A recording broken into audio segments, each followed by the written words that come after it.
નમસ્તે વિદ્યાર્થી મિત્રો. ધોરણ 7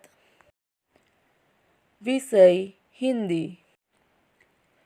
गद्य 2 हम भी बने महान.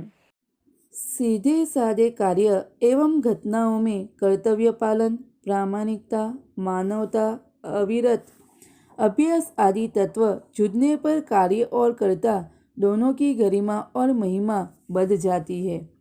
प्रस्तुत इकाई में स्वामी विवेकानंद, गोपाल कृष्ण गोखले, सचिन तेंदुलकर और हजरत अली के जीवन से जुड़े कुछ प्रसंग दिए गए हैं, जिनमें उनकी महानता के कुछ बुनियादी गुण द्रष्टव्य होते हैं. यही गुण हमारे जीवन के लिए प्रेरणा पीयूष है. ऐसे गुणों को अपनाकर हम भी महान बन सकते हैं. महान व्यक्तियों में कुछ विशेष गुण होते हैं. किसी में मानवता के प्रति गहरा प्रेम होता है, किसी में दुर्लभ प्रामाणिकता होती है, कोई अपने नियम का पक्का होता है. चरित्र और स्वभाव की ऐसी विशेषताएं ही व्यक्ति को महान बनाती है. इस पाठ में कुछ ऐसे ही गुणी महान व्यक्तियों के बारे में बताया गया है. पहला है कर्तव्य. मेले में सब खिलौने ले रहे थे, तब नरेंद्र नामक एक लड़के ने 2 रुपये का एक शिवलिंग खरीदा. अब भी उसके पास एक चवन्नी बची थी. चवन्नी यानी कि 4 आने का सिक्का. एक लड़के को रोते देखकर नरेंद्र ने उससे पूछा, क्यों रो रहा है? लड़के ने कहा, मेरे पास एक चवन्नी थी, कहीं गिर गई. अब मेरी माँ मुझे बहुत पीटेगी. कोई बात नहीं, यह लो चवन्नी, कहकर नरेंद्र ने अपनी चवन्नी उसे दे दी और आगे बढ़ गया. अभी नरेंद्र कुछ दूर ही गया था कि सामने से एक मोटर आती दिखाई दी. एक छोटा सा बच्चा उस मोटर से बिल्कुल बेखबर यानी कि अनजान चला जा रहा था. नरेंद्र ने झपट कर उस बालक को खींच लिया. एक पल की देरी होती तो वह बालक मोटर के नीचे आ जाता. इस झपटने की क्रिया में नरेंद्र के हाथ से शिवलिंग छूटकर गिर गया और टूट गया. इस दौरान यानी के बीच घटना के समय इकट्ठे हुए लोगों में से किसी ने कहा, बेचारे का नुकसान हो गया. कितने चाव यानी के प्रेम से खरीदा था शिवलिंग. यह सुनते ही नरेंद्र ने कहा, इससे क्या, इस बालक की जान बचाना मेरा पहला कर्तव्य है. वस्तु से भी व्यक्ति का जीवन ज़्यादा महत्वपूर्ण है. मानवता यानी कि इंसानियत सबसे ऊपर है. बचपन से ही ऐसा ख्यालात रखने वाला नरेंद्र आगे चलकर स्वामी विवेकानंद के नाम से प्रसिद्ध हुआ. इस प्रसंग से पता चलता है कि नरेंद्र वस्तु की अपेक्षा व्यक्ति को अधिक महत्व देता था. उसकी दृष्टि में मानवता का स्थान सबसे ऊंचा था. किसी ने स्वामी विवेकानंद से पूछा, सब कुछ खोने पर भी मनुष्य के पास क्या होना जरूरी है? स्वामी विवेकानंद ने कहा, उस उम्मीद का होना जरूरी है जिसके बलबूते पर हम खोया हुआ सब कुछ वापस पा सकते हैं. दूसरा है नियम सबके लिए है. बात सन 1885 की है. पूना की न्यू इंग्लिश हाई स्कूल में समारोह हो रहा था. समारोह यानी के उत्सव. प्रमुख द्वार पर एक स्वयंसेवक नियुक्त था. स्वयंसेवक यानी कि सेवा की भावना से काम करने वाला. नियुक्त यानी कि काम पर लगाया हुआ, जिसे यह कर्तव्य भार दिया गया था. कर्तव्य भार यानी कि उचित काम की जिम्मेदारी कि आने वाले अतिथियों के निमंत्रण पत्र देखकर उन्हें सभा स्थल पर यथास्थान बिठा दे. यथास्थान यानी कि उचित जगह. उन समारोह के मुख्य अतिथि थे मुख्य न्यायाधीश महादेव गोविंद रानडे. जैसे ही वह विद्यालय के द्वार पर पहुँचे, वैसे ही स्वयंसेवक ने उन्हें अंदर जाने से शालीनतापूर्वक शालीनता पूर्वक यानी कि शिष्टता के साथ रोक दिया और निमंत्रण पत्र की मांग की। बेटा, मेरे पास तो निमंत्रण पत्र नहीं है, रांदे ने कहा।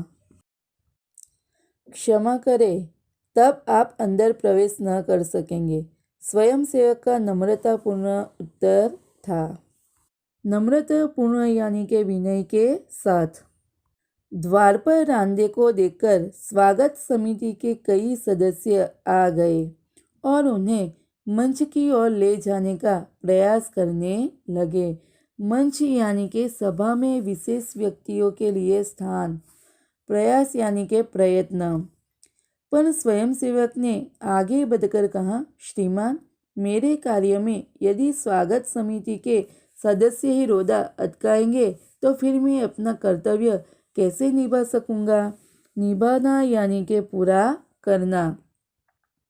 कोई भी अतिथि हो उसके पास निमंत्रण पत्र होना ही चाहिए। भेदभाव की नीति, भेदभाव यानी कि व्यवहार में अंतर, एक जैसा व्यवहार न होना की नीति मुझसे नहीं बढ़ती जाएंगी।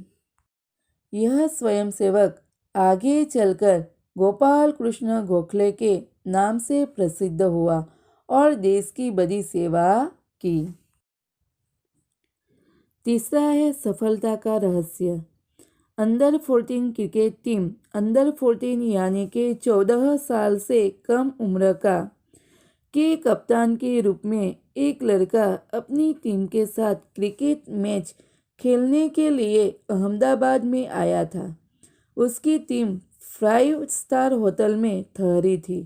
सुबह उठते ही पूरी टीम कोच मैनेजर के साथ, कोच मैनेजर यानी कि प्रशिक्षक प्रबंधक के साथ अल्पाहार के लिए तैयार थी। अल्पाहार यानी कि नाश्ता। एक मात्र कप्तान नहीं दिखाई दे रहा था। उसे ढूंढने के लिए पूरी टीम लग गई, पर वह नहीं मिला। बाद में किसी ने जाकर उसके कमरे की गैलरी में देखा तो वह एक हाथ से गेंद फेंक रहा था और जो ही गेंद दीवार से टकराकर वापस आती थी तो दूसरे हाथ से बल्ले से गेंद को खेल रहा था। साथी खिलाड़ी टीम में शामिल होने पर ही संतुष्ट है। संतुष्ट यानी कि खुश। लेकिन वह कप्तान होकर भी सारी रात अपने आप अभ्यास करता रहा। उसका अभ्यास एवं क्रिकेट के प्रति लगाव यानी कि प्रेम देखकर कोच मैनेजर और सभी साथी खिलाड़ी दंग रह गए। दंग रह जाना यानी कि चकित रह जाना। आगे चलकर इसी लड़के ने क्रिकेट जगत में अद्वितीय सफलता प्राप्त की। कई विश्व रिकॉर्ड यानी कि कीर्तिमान उसके कदम चूमने लगे। किसी ने उसकी सफलता का रहस्य पूछा तो बड़ी विनम्रता से उत्तर दिया कि मैं हर मैच 3 बार खेलता हूँ। पहले अभ्यास के रूप में, दूसरी बार सचमुच मैदान में, तथापि यानी कि फिर भी मैच के बाद मूल्यांकन व सुधार आवश्यकता के रूप में। यह लड़का कोई और नहीं, क्रिकेट की दुनिया में सफलता के नित यानी कि नित्य नए कीर्तिमान स्थापित करने वाला हमारा सचिन रमेश तेंदुलकर है, जिसे हम सब जानते हैं। सचमुच एकाग्रता यानी कि मन को एक विषय पर स्थिर करना। अविरत यानी कि लगातार। अभ्यास कठोर यानी कि कठिन। परिश्रम यानी कि मेहनत एवं लगन ही सफलता के आधार है। सफलता यानी कि कामयाबी, आधार यानी कि नींव। इस प्रकार सचिन तेंदुलकर की तरह हमें सफल होने के लिए हमें लक्ष्य के प्रति जरा भी लापरवाह नहीं होना चाहिए। लक्ष्य को पाने के लिए लगातार अभ्यास करना चाहिए। अभ्यास के समय दिखाई देने वाली अपनी त्रुटियों को दूर करना चाहिए। सफलता के आधार है लक्ष्य के प्रति एकाग्रता, अविरत अभ्यास, कठोर परिश्रम और लगन ही। चौथा है प्रामाणिकता। एक दिन हजरत अली राज के खजाने की जांच करने गए। जांच यानी कि परीक्षण। काम करते करते अंधेरा हो गया। मोमबत्ती जलाई गई। थोड़ी देर बाद दो सरदार अपने निजी काम के लिए उनके पास आए। हजरत अली ने उन्हें बैठने के लिए कहा। हिसाब की जांच पड़ताल पूरी हुई। हजरत ने मोमबत्ती बुझा दी और मेज के खाने में से दूसरी मोमबत्ती निकालकर जला ली। सरदारों को यह देखकर बड़ा आश्चर्य हुआ। हजरत अली ने एक मोमबत्ती बुझाकर दूसरी क्यों जलाई, यह सरदार न समझ सके। एक सरदार ने बड़ी नम्रता से हजरत अली से पूछा। हजरत अली बोले, भाई, अब तक मैं राजकाज का काम करता था, इसलिए राज की मोमबत्ती जला रखी थी। अब निजी काम शुरू हुआ है, इसलिए मैंने अपनी मोमबत्ती जला ली, नहीं तो मैं चोर या हरामखोर कहलाता। हरामखोर यानी कि हराम का माल खाने वाला। हर एक आदमी को चोरी और हरामखोरी से बचकर चलना चाहिए, चाहे वह अमीर हो या फकीर। अमीर यानी कि धनवान, फकीर यानी कि साधु। देखने में तो यह बात बहुत छोटी सी लगती है, पर है बड़े महत्व की। अब हम आज़ाद हो गए हैं। राजकाज का काम तभी अच्छी तरह से चल सकता है जब लोगों में इस तरह की प्रामाणिकता हो। प्रामाणिकता यानी कि ईमानदारी। हमारे पुरखों ने कहा है, पुरखों यानी कि पूर्वजों, माँ गृधः कस्यचिद धनम, यानी कि किसी के धन माल की लालसा मत करो। यह मनुष्य के लिए सबसे बड़ी सीख है। इस प्रेरक प्रसंग से हमें सीख मिलती है कि पहला में हमारा कर्तव्य क्या है, तो किसी को दुख न पहुंचाना, बड़ों का सम्मान करना, अन्याय को सहन न करना, कभी किसी को धोखा न देना, देश की सेवा करना, अनुशासन का पालन करना।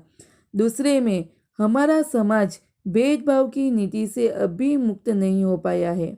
परिवार में बेटा बेटी का, समाज में गरीब अमीर, ऊंच नीच, जाति पाति का भेद देखा जाता है। तीसरे में लक्ष्य के प्रति एकाग्रता, अविरत अभ्यास, कठोर परिश्रम और लगन ही सफलता के आधार है। और चौथे में किसी के धन माल की लालसा मत करो। यह मनुष्य के लिए सबसे बड़ी सीख है।